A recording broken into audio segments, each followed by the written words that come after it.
Video में आप सभी का अभिवादन है। इस वीडियो में हम तर्क संग्रह नामक ग्रंथ के अंतर्गत पदार्थ प्रकरण का अध्ययन करने जा रहे हैं।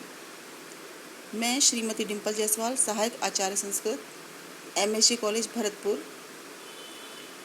इससे पूर्व वाले वीडियो के अंतर्गत हमने तर्क संग्रह का सामान्य परिचय एवं उसकी विषय वस्तु का अध्ययन किया था। अब हम क्रमानुसार तर्क संग्रह के मुख्य प्रकरण पर दृष्टिपात करेंगे और उसका विस्तृत अध्ययन करेंगे। जैसा कि आप सभी जानते हैं, तर्क संग्रह श्रीमद् अन्नम भट्ट विरचित एक प्रकरण ग्रंथ है। यह एक दार्शनिक ग्रंथ है जो कि न्याय एवं वैशेषिक परंपरा का मिश्रित प्रकरण ग्रंथ है। न्याय ग्रंथ के प्रणेता आचार्य गौतम माने जाते हैं एवं वैशेषिक दर्शन के प्रणेता आचार्य कणाद को माना जाता है। सबसे पहले आपको ये जानना आवश्यक है कि इसे न्याय एवं वैशेषिक दोनों का क्यों कहा गया है। चूँकि तर्क संग्रह के अंतर्गत न्याय दर्शन एवं वैशेषिक दर्शन दोनों के ही धर्मों का समावेश किया है। न्याय दर्शन के अनुसार प्रमाणों का एवं वैशेषिक दर्शन के अनुसार द्रव्यों का, पदार्थों का चयन किया गया है। इसलिए इसे न्याय एवं वैशेषिक का मिश्रित प्रकरण ग्रंथ कहा जाता है। आगे देखिए, तर्क संग्रह के अंतर्गत हम पदार्थ प्रकरण का अध्ययन करने जा रहे हैं। सर्वप्रथम आचार्य अन्नम भट्ट ने भारतीय परंपरा का निर्वहन करते हुए अपने ग्रंथ का प्रयोजन एवं मंगलाचरण प्रस्तुत कारिका में प्रस्तुत किया है। आचार्य अन्नम भट्ट लिखते हैं, निधाय हृदय विश्वेशम विधाय कुरु वंदनम बालानाम सुख बोधाय क्रियते तर्क संग्रह। हम सभी जानते हैं कि किसी भी रचना की निर्विघ्न शांति के लिए मंगलाचरण किया जाता है। इसमें इष्ट देव की स्तुति होती है तथा रचनाकार द्वारा अपने ग्रंथ का प्रयोजन भी प्रस्तुत किया जाता है। यह शिष्टाचार प्राचीन काल से ही चला आ रहा है और प्राय सभी ग्रंथकारों ने इस शिष्टाचार का निर्वहन किया है, चाहे वो नाटककार हों या महाकाव्यकार, गद्य काव्यकार हों या दार्शनिक। 17वीं सदी ईस्वी के अन्नम भट्ट ने इस ग्रंथ के अतिरिक्त इस पर दीपिका नामक टीका भी लिखी है और उन्होंने प्रस्तुत श्लोक के अंतर्गत अपनी तर्क संग्रह पुस्तक का मंगलाचरण एवं प्रयोजन, ग्रंथ का प्रयोजन दोनों ही निबद्ध किए हैं। मंगलाचरण करते हुए आचार्य अन्नम भट्ट लिखते हैं, देखिए, पहले हम वस्तुतः एक एक शब्द का अर्थ करेंगे, तदनंतर उसका अन्वय करते हुए उसका हम अर्थ करेंगे। निधाय हृदय विश्वेशम, निधाय नि उपसर्ग है, धी धारण करना अर्थ में धातु है। हृदय हृदय में, निधाय ने रख कर, ल्यप प्रत्यय है। हृदय हृदय में किसको रखकर?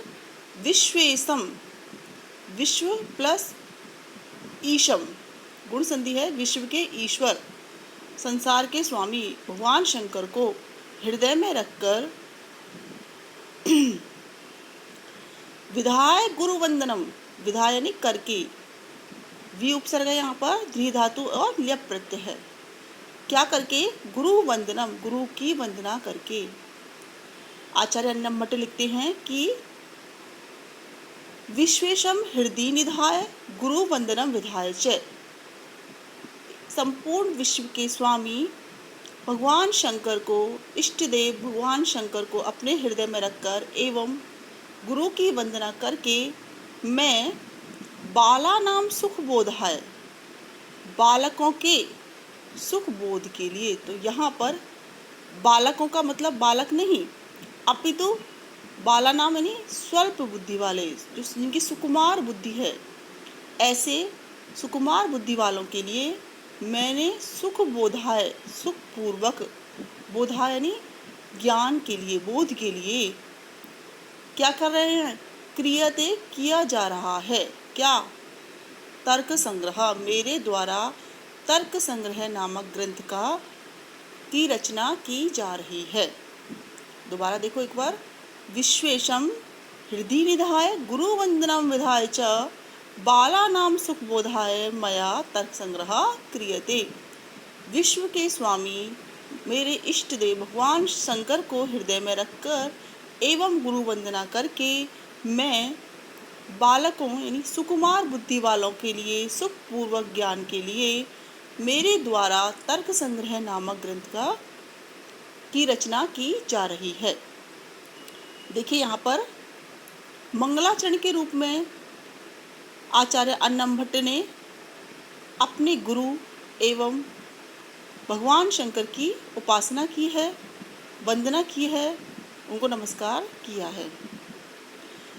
साथ ही यहाँ पर अपने ग्रंथ का प्रयोजन भी प्रस्तुत कर दिया है कि तर्क संग्रह की रचना क्यों की। पहले से ही न्याय, वैशेषिक आदि दर्शन पहले से ही प्रचलित थे, तो तर्क संग्रह की रचना करने का प्रयोजन क्या था।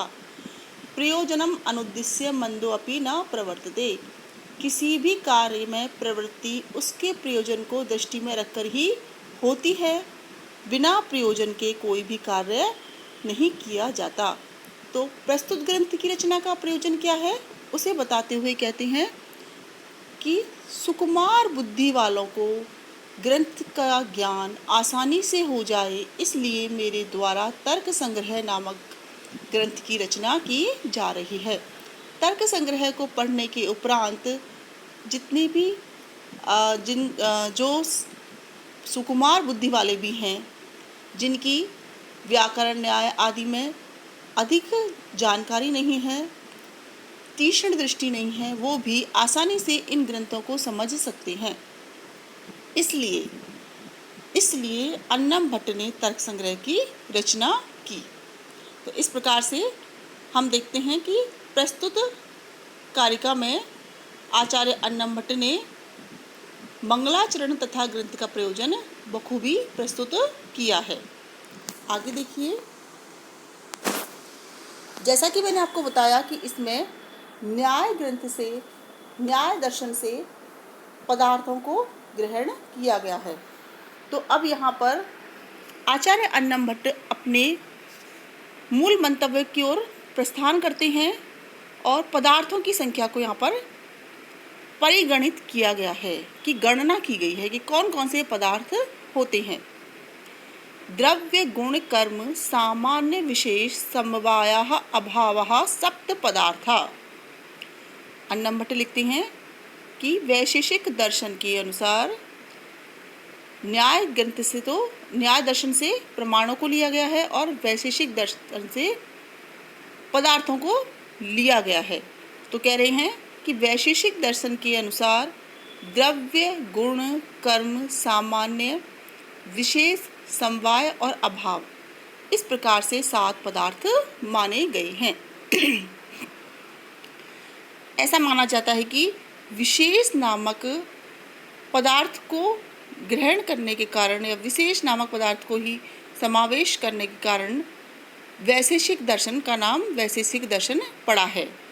तो क्या कहते हैं अन्नम भट्ट कि द्रव्य गुण कर्म सामान्य विशेष समवाय एवं अभाव, इस प्रकार से 7 पदार्थ माने गए हैं।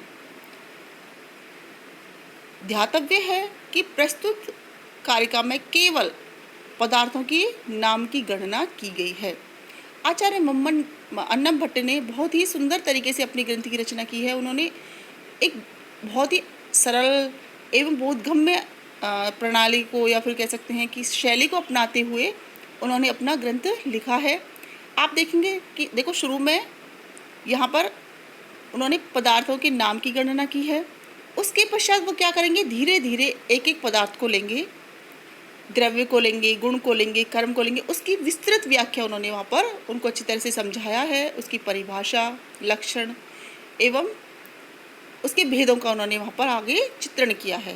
तो प्रस्तुत कारिका में केवल क्या है, नामों की गणना की गई है कि 7 पदार्थ माने गए हैं। अब पदार्थ क्या होता है, पदजन्य प्रतीति विषयत्वम पदार्थत्वम, अर्थात पद से उत्पन्न प्रतीति के विषय को पदार्थ कहते हैं। यह पद्यते गम्यते अर्थ अनेन इति शब्द है पदम, अर्थात जिस शब्द से अर्थ की प्रतीति होती है वह शब्द क्या होता है, पद होता है, और उससे प्रतीत होने वाली वस्तु उसका क्या है, अर्थ है। तो पद से जो वस्तु की या जिस विषय का ज्ञान होता है उसे हम कह सकते हैं पदार्थ। जैसे द्रव्य शब्द है, उससे हमें पृथ्वी जल आदि अर्थों की प्रतीति होती है, तो द्रव्य क्या हुआ, पदार्थ। तो पदार्थ क्या है, जिनसे अब जितने भी ये 7 पदार्थों का नाम लिया गया है, उन प्रत्येक से किसी न किसी वस्तु की, या फिर कह सकते हैं उसको किसी न किसी विषय की प्रतीति यहाँ पर होगी, का बोध होगा, इसलिए इनको हम पदार्थ कहते हैं। प्रथम पदार्थ, पहली कारिका में यहाँ पर 7 पदार्थ माने हैं। अब आचार्य अन्नमभट्ट प्रथम पदार्थ को लेते हैं। पहला पदार्थ कौन सा है, द्रव्य। तत्र द्रव्याणि पृथ्वी अप तेजो वायु आकाश काल दिक् आत्मा मनांसी नव एव। तत्र वहाँ पर, उस विषय में, यानी 7 पदार्थों में जो 7 पदार्थ पहले कहे गए हैं उनमें द्रव्य कितने होते हैं, पृथ्वी, जल, तेज, वायु, आकाश, काल, दिक् यानी दिशा, आत्मा और मन, इस प्रकार 9 द्रव्य माने गए हैं। तो द्रव्य है क्या, द्रव्य शब्द गति अर्थक द्रु धातु से निष्पन्न होता है। दुयते गम्यते आश्रय भावाय गुणादि भी इति द्रव्यम। इस व्युत्पत्ति के अनुसार गुण आदि पदार्थ जिसकी ओर आश्रय पाने को दौड़ते हैं वह पदार्थ क्या कहलाता है, द्रव्य कहलाता है। तो द्रव्य में क्या रहेगा, गुण, जो गुण है वो समवाय संबंध से रहते हैं। द्रव्य में गुण समवाय संबंध से रहते हैं। समवाय संबंध क्या होता है, यानी नित्य संबंध, जो हमेशा रहने वाला संबंध है उसे हम समवाय संबंध कहते हैं। आगे आप देखेंगे कि इन सारे जो भी पारिभाषिक शब्द आए हैं उनका उन्होंने आचार्य अन्नमभट्ट ने बहुत ही विस्तृत विवेचन प्रस्तुत किया है। तो यहाँ पर हम कह सकते हैं कि द्रव्य में गुण किस संबंध से रहते हैं, समवाय, नित्य संबंध से रहते हैं। तो ये द्रव्य कितने होते हैं, ये द्रव्य 9 माने गए हैं।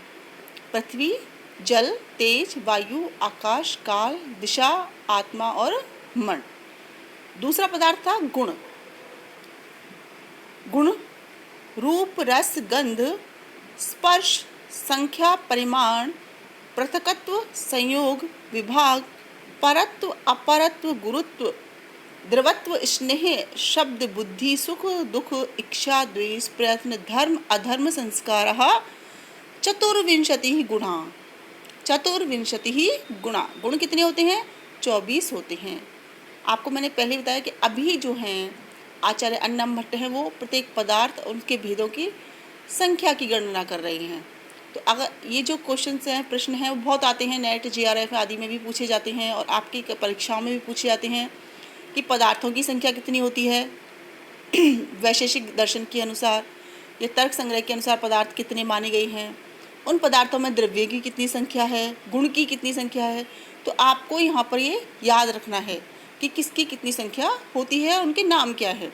तो यहाँ पर भी आपने शायद मेरी पहले वाली वीडियो देखी होगी, सुनी होगी। मैंने कहा था कि संग्रह में 3 लेंगे, 3 चीज़ें आएंगी, सम्मिलित होंगी। उद्देश्य, परीक्षा, उद्देश्य, लक्षण एवं परीक्षा। तो एक तरह से यहाँ पर उद्देश्य चल रहा है। उद्देश्य क्या था, नाम से किसी वस्तु को कहना, नाम मात्र से किसी वस्तु को कहना उद्देश्य है। तो यहाँ पर क्या चल रहा है, उद्देश्य चल रहा है। तदनंतर आचार्य अन्नमभट्ट क्या लेंगे, उनका लक्षण बताएंगे और लक्षण के पश्चात वो लक्षण उस वस्तु में घटित होते हैं अथवा नहीं, इस तरह से परीक्षा की जाएगी। तो यहाँ पर क्या चल रहा है, उद्देश्य प्रकरण एक तरह से। तो क्या करेंगे? रूप, रस, गंध, स्पर्श, संख्या, परिमाण, पृथकत्व, संयोग, विभाग, परत्व, अपरत्व, गुरुत्व, द्रवत्व, सुख, दुख, इच्छा, द्वेष, प्रयत्न, धर्म, अधर्म, संस्कार आदि के भेद से 24 गुण होते हैं। ठीक है, स्पष्ट है? आप यहाँ तक अध्ययन करें, इससे आगे हम अगली वीडियो में अध्ययन करेंगे। धन्यवाद।